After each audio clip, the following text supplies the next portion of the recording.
Hey, what's going on, guys, and welcome back to Monster Tamer News, the segment on this channel where we go over the past week's developments in the monster taming genre. Now, this week we've got a lot of small updates across the board, but also a Persona 5 mobile spin-off game, a monster taming Smash Bros. Fan game, which is a pretty interesting concept, a new map update for the Cubers Alpha, a ton of gameplay clips across the board, and more. So, as per the usual, make sure to sit back, relax, and let's dive in.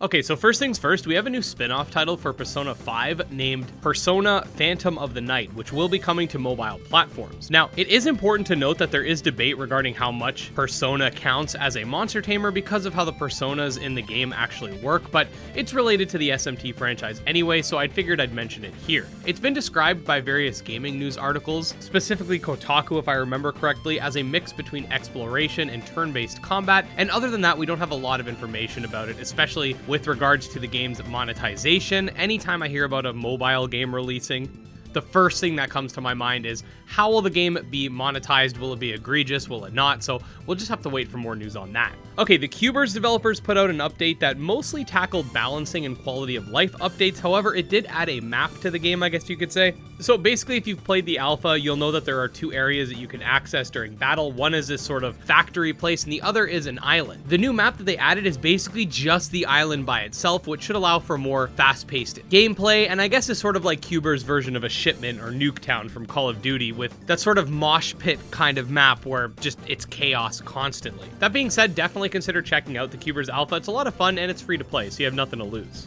The Summoner's Tale demo is actually scheduled to be coming out at the end of the quarter of this year, if you didn't already know, which essentially means the end of March, and the developer stated on Twitter that it would be coming out within the next couple of days. I'm not too sure exactly what the demo will hold, however, I definitely will be checking it out with you guys, and I think it's a pretty interesting game, with it sort of being a real-time combat, side-scrolling, companion-based monster taming game, which personally I actually really like. I don't think every monster taming game has to let you take control of the monsters directly, and I like the idea of having various companions or monsters that you can summon. It's one of the reasons why I like Far Cry Primal, for example. The Digimon developer and his friend are actually working on a monster taming Smash Bros type game called Monster World Terminal Tamers United, which of course is going to be a fan game project since it's likely going to use a lot of licensed IPs. Now, the game itself is actually really early development, and I usually wouldn't showcase a game this early into its life. However, I did think that the concept was very interesting, and as you can see, they've got a variety of character representation, including Digimon, Yu-Gi-Oh, card captors, Yokai Watch, Pokemon,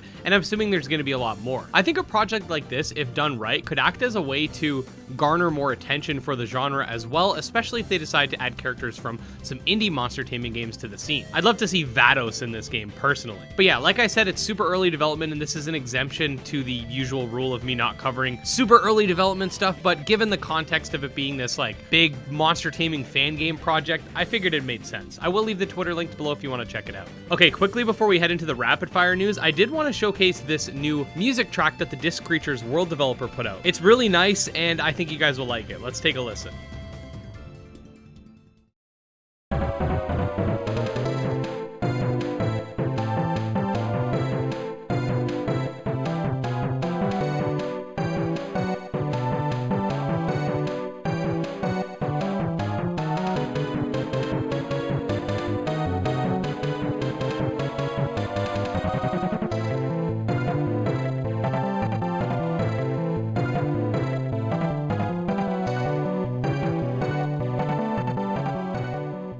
Alright, onwards to the rapid fire news segment where we go over updates that don't need lengthy explanations. First things first, the Lumentale devs are hiring. I will leave a link to this tweet in the description. All I have to say is it's good to see that they're expanding the team. Temtem had a hotfix update for version 1.3, mostly fixing bugs with regards to the challenge mode update. PatchQuest also had an update that fixes some of its bugs that came with full release and created a difficulty curve to make longer runs get progressively harder.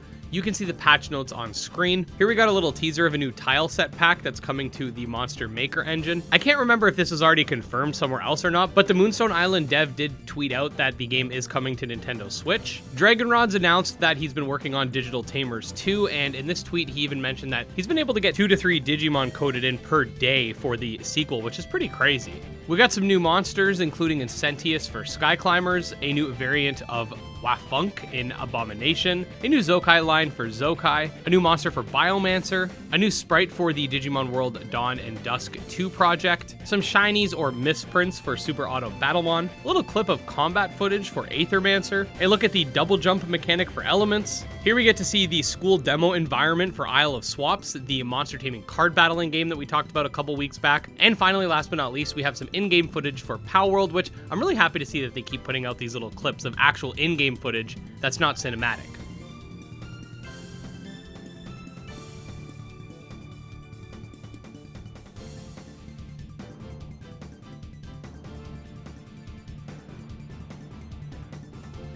So yeah, pretty interesting week. It's definitely been a little on the slower side lately. That said, before I do forget, I will be putting out a video tomorrow. That'll be regarding the next 2 monster taming directs, so stay tuned for that. I can't confirm anything just yet because obviously we need to make sure we have enough applications and whatnot, but hopefully that'll bring us closer to some new and exciting stuff in the genre. That being said, if you are a fan of monster taming games and want to stay up to date on everything, definitely subscribe to the channel for daily videos. You check out my Twitter, Discord, and Patreon linked below. Special thanks to the patrons, especially Jim Hamilton, Dro Ghost, Dark Persona, Candy Morency, and Exodus, and we'll see you next time. Peace.